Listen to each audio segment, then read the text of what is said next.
título de la Universidad Autónoma. Mis compañeros son Tantito, Melanie Trujillo, Anthony Guamá, Janet Larico, Hans Marquina y quien le habla, Damaris de Lai. ¿Y qué carrera estudian? Administración de empresas. Muy bien. Y bueno, este es un pequeño proyecto que se ha dirigido hacia un líder representativo y nosotros lo hemos elegido a usted. Debido a su larga trayectoria que tiene, hemos visto que ha logrado muchas cosas y también que es una persona de una calidad excelente. Muchas gracias. Vamos a realizarle unas pequeñas preguntas, siéntase libre de poder responder las que guste. Y para iniciar, vamos a ver con el número 1. Hay muchas personas que usted lo considera un líder como nosotros. ¿Usted se considera un líder? Bueno, líder es la persona que transmite un mensaje, que trata de desarrollar un comportamiento que vaya hacia un objetivo. Y si eso es liderazgo, yo creo que sí. Todas las personas que hacemos función pública, que tenemos la oportunidad de hacer una tarea política, ejercemos de plano un liderazgo. Y obviamente hay que ser consciente de la responsabilidad que eso tiene. Cuando tú das una declaración a un medio de comunicación, cuando das una conferencia o cuando das una clase, yo soy profesor universitario también hace 36 años, en consecuencia tú estás en la seguridad de que lo que estás diciendo, claro, puede corresponder a tu opinión, a un análisis acerca de un tema en particular, pero las personas que te están escuchando, que te están viendo, están generando a partir de ahí quizás un cambio en su vida, y entonces tú tienes la responsabilidad de hacer, digamos, una transmisión de ideas que pueda ayudar a las personas a tomar decisiones y ojalá avanzar hacia el país, hacia el crecimiento del país, de su bienestar, de su justicia social, en fin. Es una responsabilidad. En la medida que ustedes vayan adoptando posiciones empresariales o públicas o políticas, cada vez que influencien más, cada vez que tengan una posición más destacada, en fin, ustedes tienen que saber que aquellas cosas que hacen pueden influir positiva o negativamente en el resto. Y por lo tanto, en la medida que tú tienes esa responsabilidad, tienes que esforzarte para que tu comportamiento, tus actitudes sean coherentes y puedas ser de alguna manera un ejemplo a seguir. Muchas gracias. Y en resumen de todo eso, ¿cuáles creen que serían las características que debería poseer un buen líder? Un buen líder tiene que predicar con el ejemplo, en primer lugar. En segundo lugar, tiene que saber comunicar. La comunicación no es solamente expresarse, sino además tratar de hacerlo con un objetivo. Es lo que se llama la comunicación estratégica. Yo puedo querer hablar sobre un tema, pero en realidad yo tengo que prepararme. Para hablar sobre determinado tema tengo que prepararme. Comunicación sin preparación es una comunicación que puede no cumplir con los objetivos perseguidos. Y luego tiene que ser una comunicación con convicción. Un líder tiene que estar muy seguro de las cosas que plantea. Si no transmite convicción, su mensaje va a quedar un poco hueco, no va a ser de alguna manera un mensaje sólido que lleve a personas a reflexionar, a pensar acerca de lo que se está proponiendo. La convicción tiene que provenir de la experiencia, tiene que provenir del estudio, tiene que provenir de un trabajo previo. Por lo tanto, los líderes pueden nacer líderes genéticamente, pueden haber condiciones, pero el liderazgo también se trabaja, el liderazgo también se perfecciona. Un líder tiene que ser también una persona, hombre o mujer, que tenga la capacidad de conducir a grupos humanos y por lo tanto que tenga la capacidad con esos grupos humanos de ayudar a cambiar las cosas positivamente, de ayudar a que las situaciones de injusticia social, de pobreza, en fin, puedan ser revertidas. Un liderazgo tiene entonces que plantear un norte que convenza a otras personas que es un norte compartido. Y ese norte, para lograrlo, requiere un esfuerzo, una estrategia que el líder debe saber manejar. El líder tiene que acompañar a sus liderados y tiene que saber que algunos de los temas con los cuales hay que lidiar para avanzar en ese objetivo requieren de un trabajo en equipo. El líder tiene que ser capaz de convocar al grupo y no solamente actuar él o ella solos. El líder tiene que saber empoderar a las personas para poder incorporarlas dentro de ese trabajo. El líder tiene que ser capaz de delegar y no acaparar todo lo que tiene que hacer. Finalmente, el líder tiene que saber escuchar. y ponerse en el lugar del liderado. Eso se llama empatía. Son muchas características, por lo tanto, quien ejerza un liderazgo debe ser consciente de la responsabilidad que habíamos hablado y también de que ello implica un trabajo permanente que obliga a requisitos o perfiles como los que he planteado. Muchas gracias. Con respecto a usted, doctor, ¿a qué edad se considera que sintió ese liderazgo o en que vio que podía liderar a ese grupo de personas, que podía llevarlo a un? Desde muy joven. Yo muy joven fui en mi propio colegio ya, digamos, caracterizándome por estas digamos, tendencias de liderazgo. Desde muy pequeño en el colegio teníamos pues que hacer los trabajos o en el recreo o en las actividades que no eran estrictamente académicas. Claramente me destacaba como uno de los que armaba y desarmaba las cosas. Yo tenía, recuerdo, yo era estudioso, fui el primero en mi clase, ¿no? Y sin embargo me las ingeniaba para tener mis amigos que eran los más estudiosos del salón, pero también yo era amigo, pata, de los que eran menos estudiosos. De manera que yo me las ingeniaba para estar con unos y con otros porque me gustaba estudiar, pero me gustaba divertirme, no quería sentirme aislado del grupo. Y entonces me las ingeniaba para poder,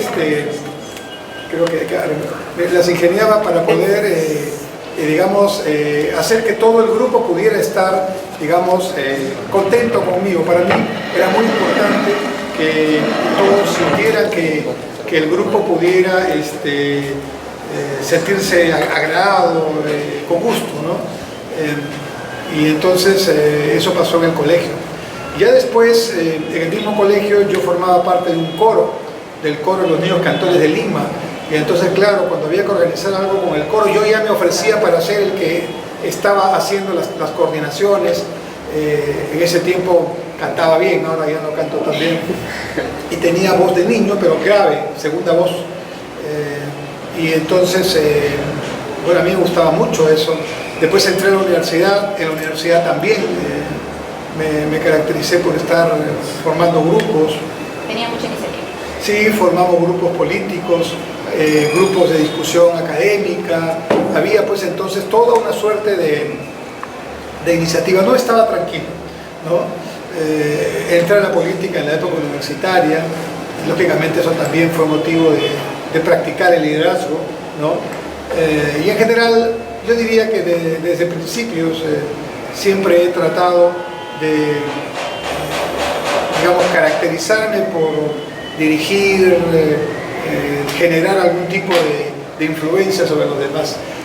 Cuando tenía 16 años fui declarado el joven del año con una joven Nikkei, Gladys Kohatsu, ¿no? ¿Por qué? Porque nos dedicábamos a hacer tareas sociales y, bueno, en ese tiempo se consideró que eso era algo que valía la pena destacar. Muchas gracias. A continuación, quiero hacer la tercera pregunta y la cuarta. ¿Quién o cuál fue el motivo por el cual luchó para obtener lo que decía Batán? Bueno, desde muy pequeño, yo soy de una familia de clase media, digamos, normal, lo que se llamaba clase media en mi generación. Mi mamá era profesora, mi padre ingeniero, mi padre estaba siempre construyendo caminos, no estaba mucho en la casa, y mi mamá ejercía, digamos, el papel muchas veces doble de papá y mamá en la práctica, ¿no? Como mi mamá era profesora, trabajaba vinculada a los colegios, entonces yo desde muy pequeñito siempre estuve muy cerca a ella y además cercano a sus tareas. En los veranos, en el tiempo que yo era niño, los profesores de todo el país venían a Lima a prepararse para el siguiente año académico. Eso ya no hay ahora mucho, probablemente porque ya no tienen que venir hasta Lima, ya lo pueden hacer en sus propias zonas. Pero en enero y febrero los profesores estudiaban.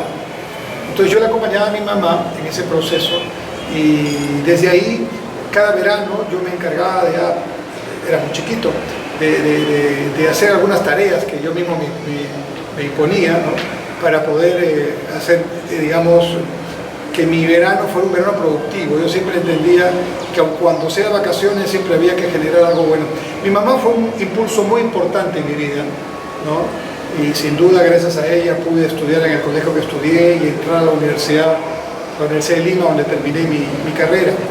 En todos tuve facilidad porque como estudiaba me daban beca y no precisamente porque tuviera los recursos económicos para hacerlo. Pero eso me hizo que desde muy joven en realidad asumiera responsabilidades. Y esas responsabilidades me llevaban un poco a madurar, si quieres, algo más prematuramente que mis compañeros, ¿no? Y bueno, entonces desde un principio sabía que las cosas que uno quiere se consiguen trabajando, con sacrificio, que nada te llega regalado y que en consecuencia aprendí a valorar cada uno de los temas que ocurrían.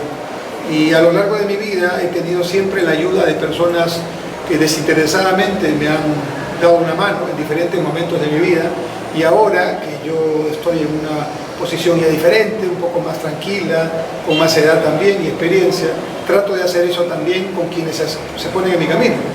Quién sabe, de alguna manera estoy haciendo lo que mucha gente hizo por mí. Bueno, ¿y cuál fue su primera impresión cuando ingresó al primer ciclo de la Universidad de Lima en la carrera de Economía? Bueno, mi primera impresión fue estar muy nervioso porque llegaba a un ambiente nuevo, muchos compañeros, evidentemente, que para mí era una novedad. A mí me gusta mucho conocer a la gente, entonces ya rápidamente yo estuve viendo todo el salón para ver cómo empezaba a ser amigos por un lado y por el otro, ¿no? A mí siempre me ha gustado el fútbol, me ha gustado más de lo que lo he jugado, porque no era buen jugador, no soy buen jugador ni lo he sido, pero me encanta tanto que no me importa. O sea, a mí lo que me importaba era estar de alguna manera vinculado, porque me apasiona mucho el fútbol. Entonces a través del fútbol logré que un grupo del salón pudiera estar vinculado yo a ese grupo, porque era el grupo pelotero, el grupo que iba a jugar a la cancha de la universidad. Entonces yo soy Enrique Cornejo Ramírez.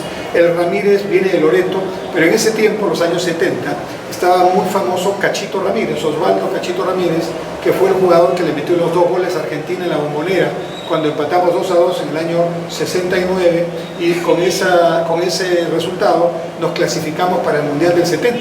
En ese tiempo no era clasificatoria todos contra todos, sino era 1, 2, 3 equipos por grupos, y cada grupo clasificaba uno. Entonces, a propósito, así creo que debe ser, porque con todos creo que no vamos a llegar en buen tiempo, por un buen tiempo. Bueno, entonces, como yo era Ramírez, me decían Cachito en la universidad, pero porque yo jugaba de puntero y a veces tapaba. Entonces, ese era un medio de entrada. Pero el otro medio claramente era el académico. Yo me había destacado en el colegio y en la universidad no fue la excepción. Entonces, yo me las ingeniaba para no solamente hacer bien mi tarea de alumno, sino formar círculos de estudios. La universidad pues te da más chance, ¿no? Puedes armar cosas. Entonces yo armaba y desarmaba grupos, círculos de estudio, para leer determinada obra o para discutir un tema de la clase. Yo ya era una persona que movía al grupo. Y ese fue el segundo elemento de socialización. En otras palabras, me buscaba mis elementos de socialización. Y el tercero nuevamente fue el coro. Me enteré que en la universidad había un coro de la universidad y me presenté, ¿no? Yo soy del coro de la Unión Católica de Lima, por lo tanto tengo que estar en el coro de la universidad. Y bueno, me metí al coro de la universidad, y a través del coro de la universidad conocí a mucha gente. O sea, mi vida siempre ha estado vinculada a conocer mucha gente y al mismo tiempo interaccionar con ellos, aprender de ellos. La experiencia de la interacción, que es fundamental para una persona, para mí significa mucho aprendizaje. Es decir, yo enseño desde el año 78 en la universidad. Y de todas las cosas que he hecho en mi vida, incluida la política, la que nunca he dejado de hacer ningún día de mi vida es la enseñanza. Y por una razón muy práctica, por lo mismo que les estoy contando, porque creo que cuando uno enseña, mucho más que en otras tareas, la relación con los estudiantes es tan especial que tú te conviertes en uno más que aprende, ¿no? Tú transmites experiencia, transmites algún conocimiento, eres un conductor, pero fundamentalmente también aprendes. Yo aprendo mucho de las generaciones actuales, ¿no? Ustedes no saben la cantidad de cosas que nos enseñan a nosotros los adultos. Por ejemplo, en mi generación, por una razón histórica, decimos algunas cosas. Por ejemplo, decimos un saludo a la bandera. Y un saludo a la bandera quiere decir, no lo que ustedes se imaginan, porque ya me están mirando y qué significa eso, que saluden a la bandera. En mi generación y varias generaciones atrás, un saludo a la bandera significa, esto no sirve para nada, no es importante. Tiene una explicación histórica. Cuando Chile ocupó Tacna, ¿no?, obligaban a los peruanos a mirar con respeto el izamiento de la bandera, pero de la bandera chilena. Entonces los peruanos iban, pues, estaban ahí, pero estaban descontentos, entonces el saludo a la bandera, saluda, pero esto no sirve para nada. Y esto quedó como un dicho. Pero cuando, como ahora estoy con jóvenes como ustedes y digo un saludo a la bandera, me miran como me están mirando ahorita y dirán, sí, pero nosotros un saludo a la bandera significa que se saluda a la bandera. Bueno, ¿eso qué quiere decir? Que ustedes son una generación que está desprejuiciada de muchas cosas que sus papás y sus abuelos teníamos o tenemos. Ustedes son una generación más libre de esos temas que a nosotros nos han marcado mucho, nos han generado a veces históricamente muchos traspiés. Hemos perdido tiempo valioso, nos hemos dedicado a discutir cosas. Tal vez ustedes dicen, siguen en eso, porque la política sigue generando discusiones que a veces no son las útiles y por eso a los jóvenes no les gusta mucho este asunto. Pero de alguna manera yo diría, con algo de experiencia, que estamos mejor que antes. Lo cual quiere decir que todavía tenemos que avanzar mucho, pero que antes era de alguna manera, digamos, peor, en el sentido de que tomábamos más tiempo para hacer las cosas. Ahora se hacen muchas cosas con mayor rapidez gracias a ustedes, gracias a la tecnología de la información y la comunicación, gracias a que hoy día no es tan importante saber, sino hacer velozmente las cosas, y en eso ustedes son rapidísimos, hacen así nomás y ya están avanzando, ¿no? Y uno tiene que aprender muchas cosas que hoy día ustedes genéticamente desde los primeros días de nacido ya lo tienen, ¿no? De manera que uno aprende, y por eso yo cada día de mi vida trato de aprender. En esta entrevista estoy aprendiendo y así nos vamos enriqueciendo. Muchas gracias. Ha sido mi compañera. Primero, buenas tardes. Mi siguiente pregunta es, ¿cuáles fueron los obstáculos que usted tuvo que superar, tanto en lo académico o en lo laboral, hasta el día de hoy? Yo diría que obstáculos siempre hay, ¿no? Y el tema no es que no haya, sino que sepas manejarlos, superarlos, incluso mirarlos después digamos en retrospectiva y decir que bien. Bueno, en mi tiempo no había las facilidades que hay ahora. Ustedes entran al internet y pueden ver todo lo que quieran, basura también, pero también se puede ver cosas buenas. En mi tiempo nosotros teníamos que esperar que llegue el texto para poder estudiar. El texto llegaba, pero llegaba con cierto retraso, no como ahora que todo está online, ¿no? Entonces yo diría que la principal dificultad que en mi época había es que el conocimiento llegaba tarde, tenías que viajar o tenías que esperar que llegase el último dato, pero te llegaba con cierta tardanza. Lo segundo es que también, digamos, hoy día ustedes tienen muchas facilidades porque los mercados están abiertos. O sea, necesitan un repuesto, viene rápidamente. Necesitan un celular, ahí está el celular. Necesitan alguna cosa, de alguna manera, si no lo tienen ustedes, alguien lo puede tener. En la época en que yo tenía la edad de ustedes, los mercados y el mercado peruano estaba más cerrado, entonces los temas se veían, digamos, de otra forma, ¿no? Entonces ustedes son una generación naturalmente más abierta porque han nacido ya en ese espacio. Cuando yo era estudiante como ustedes, no había un solo tratado de libre comercio con el mundo, uno solo, ¿no? Ahora hay 19 y 4 en proceso, o sea, prácticamente tenemos tratados con todo el mundo, ¿no? Entonces, ahora, más allá de esos obstáculos generales, en la vida, digamos, profesional, aunque les parezca mentira, el obstáculo que yo encontré, porque corrí rápido para avanzar en los temas, fue mi edad. Yo llegué muy pronto a tomar decisiones muy joven, y eso no era parte del status quo, ¿no? Yo fui ministro de Estado a los 31 años y fui secretario general de la presidencia a los 29 años y fui profesor universitario nombrado en la Universidad de Lima a los 22 años. Entonces, en mi vida siempre he estado haciendo cosas que supuestamente tuviera que haberlas hecho después. Entonces, a veces, y ahora mismo, cuando la gente me ubica por el lado político, dice, ya me va a hablar de algo de política, y yo noto, porque ya uno aprende a mirar la parte no verbal de la gente, los ojos, la expresión, ¿no? Y alguna gente dice, yo no soy de ese partido, y entonces yo no quiero escucharlo, ¿verdad? Pero después me escuchan, y ya yo noto que sus ojos han cambiado. ¿no? Entonces ya empiezan un poco a pensar en el contenido de lo que he dicho antes que en un prejuicio. Y eso tiene que ver con algo. Uno siempre a veces tiene prejuicios. O sea, le hace una valoración a la persona que está al frente o que uno está mirando o escuchando. Y de pronto uno comete muchos errores con esas personas, porque dice, uy, este me parece un sobrado. Por ejemplo, yo soy bien distraído. Como verán, tengo muchísimas personas a quienes conozco, pero les aseguro que a veces un alumno de los años 80, yo lo veo y le digo, te conozco, pero no me acuerdo su nombre, ¿no? Y le digo, ahora, si me dice Cachito o Quique, ya sé que es de la época de los 70, 80, porque o es mi compañero o ha sido mi alumno. Y los alumnos que yo tuve en los primeros ciclos, cuando empecé como profesor, no se les ocurría llamar al profesor. ¿Por qué? Si él ha sido, y está en nuestra edad, ¿verdad?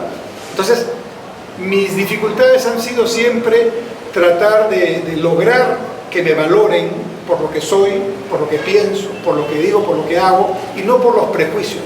El prejuicio de mi edad, el prejuicio de mi formación política, el prejuicio de que de repente es un sobrado porque soy distraído y a veces paso y no me doy cuenta y no saludo y parezco como una persona maleducada, pero en realidad las personas que me conocen ya mucho más dicen, oye, realmente eres distraído, ¿no?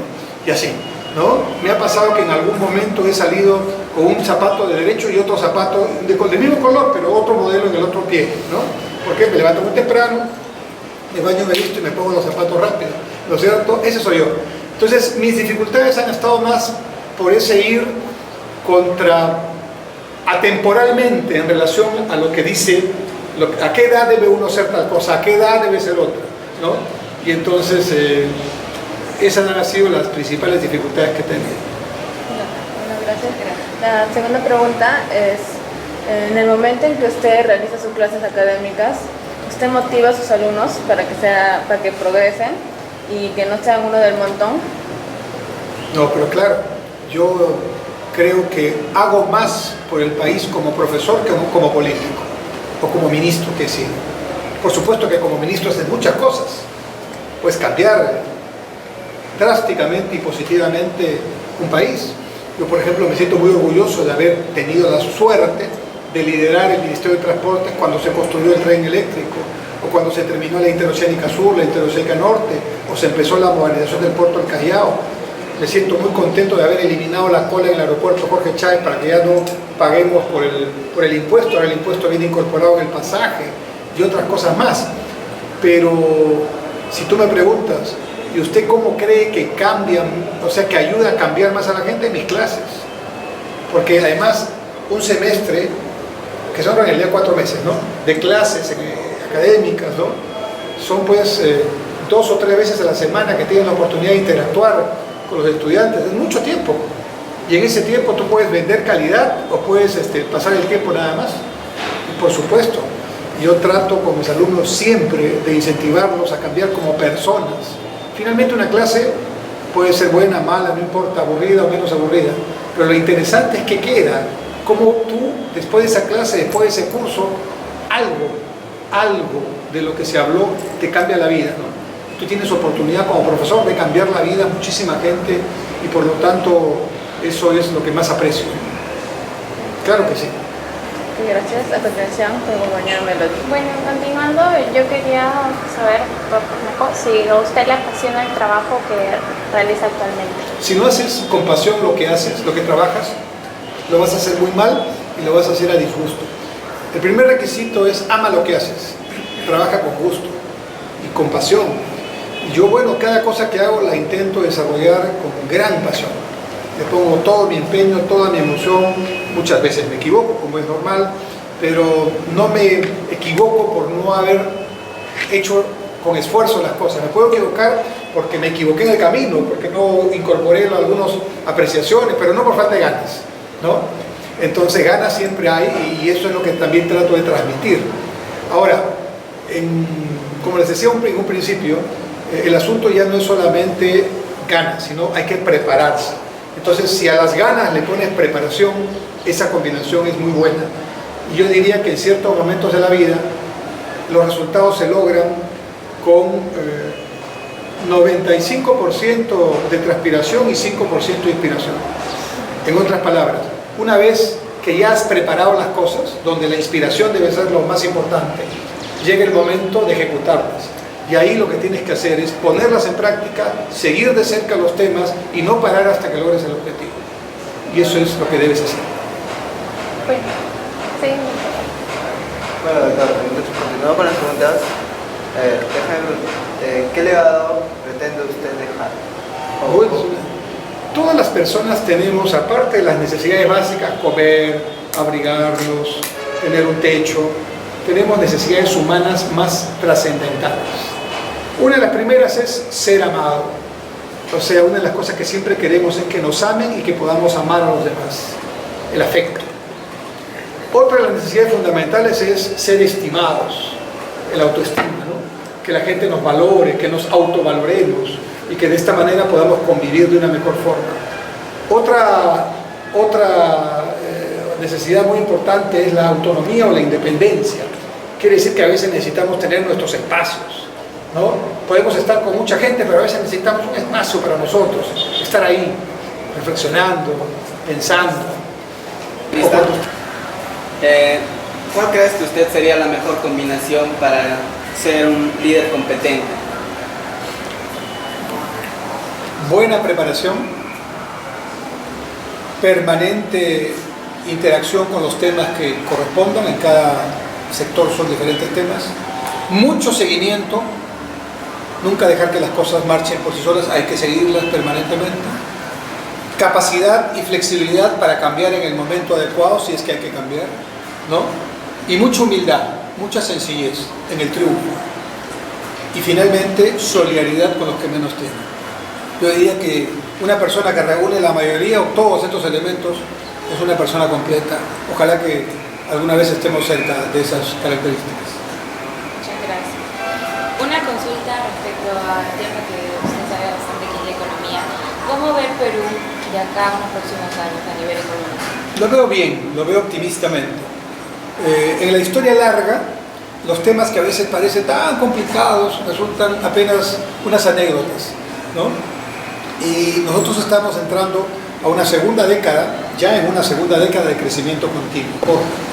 Entonces yo miro un Perú en los próximos 2, 3 décadas que continuará creciendo. Veo un Perú con menos pobreza, con menos desigualdad. Todavía tenemos problemas para entendernos. La situación es que todavía los peruanos no hacemos bien la tarea. No nos escuchamos, a veces agitamos con otras intenciones, en fin. Pero vamos aprendiendo. Yo estoy seguro que finalmente vamos a avanzar. El Perú tiene extraordinarias potencialidades que no tienen otros países. El Perú tiene no solamente recursos naturales, sino tiene una gente bendita. O sea, el capital humano que hay en el Perú, nosotros, nuestra gente, es una gente que está preparada para eventos de los más disímiles, de los más diferentes, ¿no?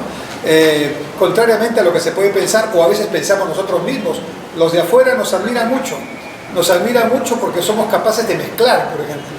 Mezclamos en la comida, arroz chaufa, mezclamos en la música, chicha, mezclamos en la política y hacemos un poco un mix de todo lo que uno puede ver afuera. Hay una empresa de la Fuerza Aérea que se llama SEMAM, Servicio de Mantenimiento de la Fuerza Aérea. Y como los aviones que han llegado al Perú son de diferente tecnología, franceses, norteamericanos, italianos, canadienses, rusos, no sé, entonces tienen que hacer un banco de motores para cada tecnología, que no son las mismas. En el Perú, en lugar de tener un sitio para bajar, o sea, para hacer el overhaul completo de un motor norteamericano, ruso, italiano, es el mismo.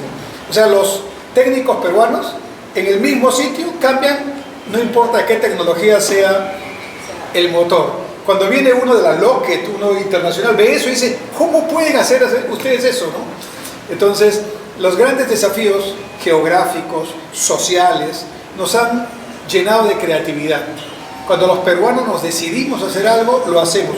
En contra, tenemos a veces que no hemos planificado, no nos hemos preparado en el tiempo, a veces somos medio indisciplinados, no somos perseverantes, ¿no?